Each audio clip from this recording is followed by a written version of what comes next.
guys, this is Haley Bright for CoinOpTV, and we're here at the For All Expo. Come on, let's go check it out.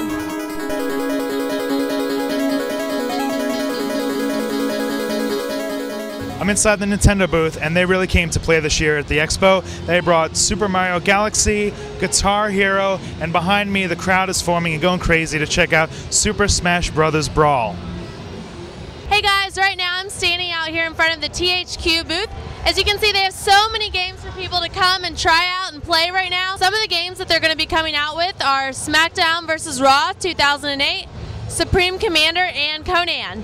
Alright guys, I'm outside Konami's booth, and they brought Silent Hill Origins, an awesome looking game. Also Contra 4 for the DS, everybody's excited about. Over here they got DDR going for the Wii, but most important, Konami brought Metal Gear Solid 4, first time playable in the US. Let's check it out. Ryan, how's it going at the show today? Yeah, so far so good. You know, we've had 100 people lined up to play the game. It's the first time we're showing the game off to audiences outside of Japan. So we've got a playable demo here. People can play 15 minutes of the game. About the first 15 minutes of the retail version, it's set in the Middle East, but we're sending Snake throughout other locations in the world, like in South America and other continents. And so we're basically giving players a hint at what we're going to be showing in the retail version, basically next-gen stealth gameplay. It's very action-orientated. We're giving them a lot of tools to use when they infiltrate different environments. For example, the Octo Camo suit allows players to press up against textures, like press up against a wall or lay down the floor, and that suit's going to represent digitally whatever texture they're pressed up against. So that's something that we couldn't do with PlayStation 2. It's something that we can only do with the next-gen hardware. And not only it doesn't look cool, it also enhances the gameplay, which is really important for us. Hey guys, we're here at the EA booth right now, and they're featuring a few different games. The games include the Simpsons game, NFL Tour, and also the newly featured Orange Box as well.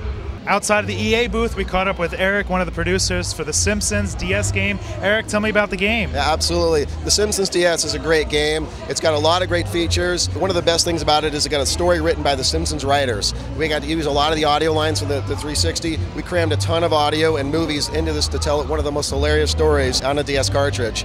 We also have a lot of DS-specific features. One of them is Pet Homer. Pet Homer is basically our send-up parody of Nintendogs.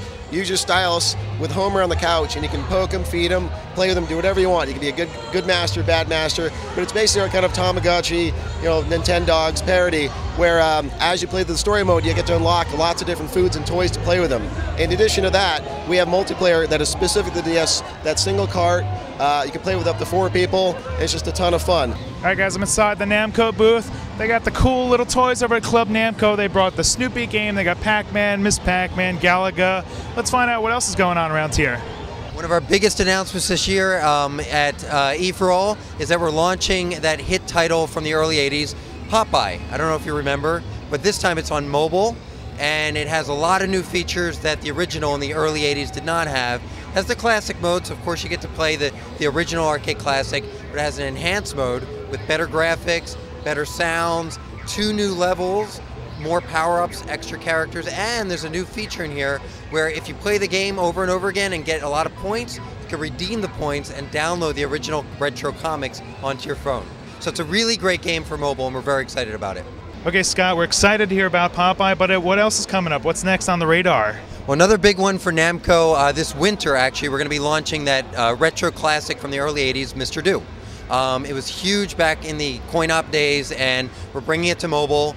It was that game where you kind of dig through the ground, and there was 2 ways to clear the level, either by getting all the cherries or by killing all the monsters. And the great thing is it has the classic mode, which looks just like it did in the early 80s, and then it has an enhanced mode with updated graphics, newer sounds, extra power-ups, and one of the power-ups is actually really funny because you're this Mr. Do clown.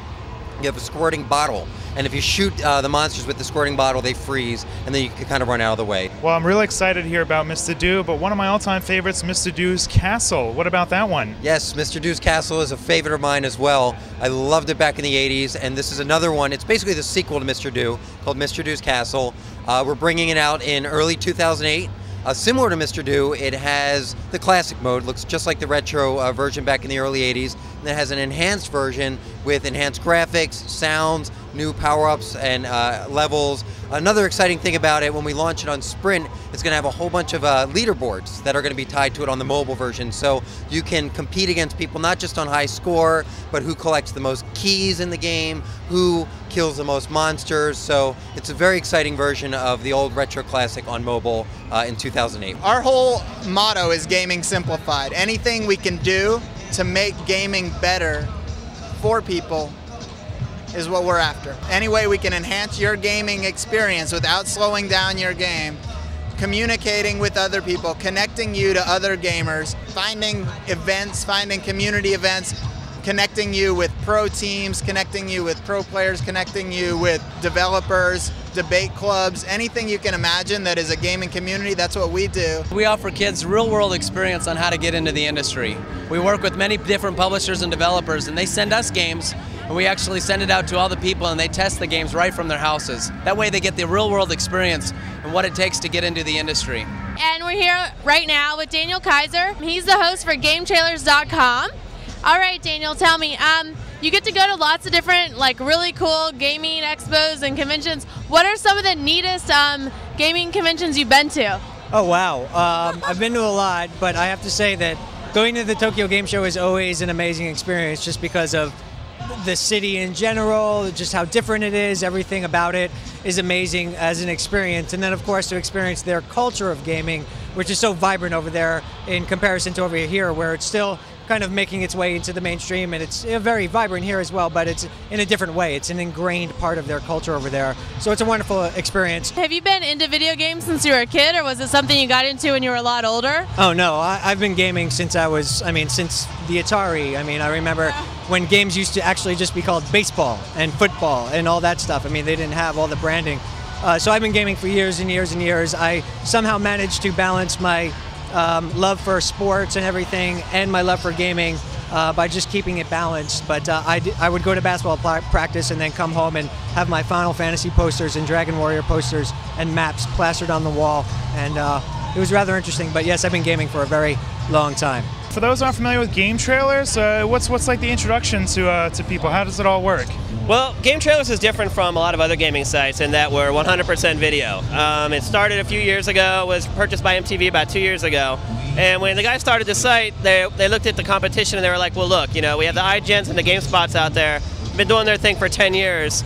Do you really beat somebody at their own game who's been doing it that long? And we kind of took the strategy that Nintendo's taken, sort of off the beaten path, finding a new direction of doing things. It's really the only way you can compete. So Game Trailers is 100% video, HD video, all free. We don't charge for any of our video. And we have people from broadcast backgrounds. I myself came from Tech TV and G4 before I came over to Game Trailers. So we've basically stocked our staff with games people who have worked in broadcast before to keep our production values high. At the same time, we have an editorial staff to make sure that our editorial is on point as well. So it's that combination of airtight editorial, people with broadcast experience to make sure that their production values are tight, and that's sort of the synergy that's created Game Trailers. One thing's really cool is the user-submitted content. I throw some of my stuff up on there. I know my friends at Screw Attack have some stuff on there. Yep. How do you go about finding people to flourish that kind of ability? Well, we were the first gaming site to have a user movie interface. Obviously, we weren't first. There was YouTube first, but we saw YouTube, and as soon as we knew it was going to be the next big thing, and we started working on our interface right away. So because we were first out of the gate, a lot of the gamers started congregating at Game Trailers first. So we had the advantage of being first out of the gate. So we got that groundswell going. And then how we kept it going was that we started doing user movie contests. Like, a lot of them are themed. Like right now we're doing a Halo 3 Show Us Your Best Replay user movie contest. And when you put money on the line, you tend to get a lot more people getting involved. And I think that's really been a big momentum keeper for us, because since then, obviously, our competitors have come out with their user movie interfaces, but none of them are as successful as ours. On a good day, we'll do 1 million, 1.5 million downloads of user movies on Game Trailers. So it was getting out of the gate first, providing incentive for the users to create their movies, and then making sure that once they come and they create their movies, there's a backbone there that will support it and will get their movies up quickly, and they'll look great. So if you can probably tell, our user movies look better than YouTube movies, which we think is really important. That wraps up another episode of CoinOpTV. We'll see you next time.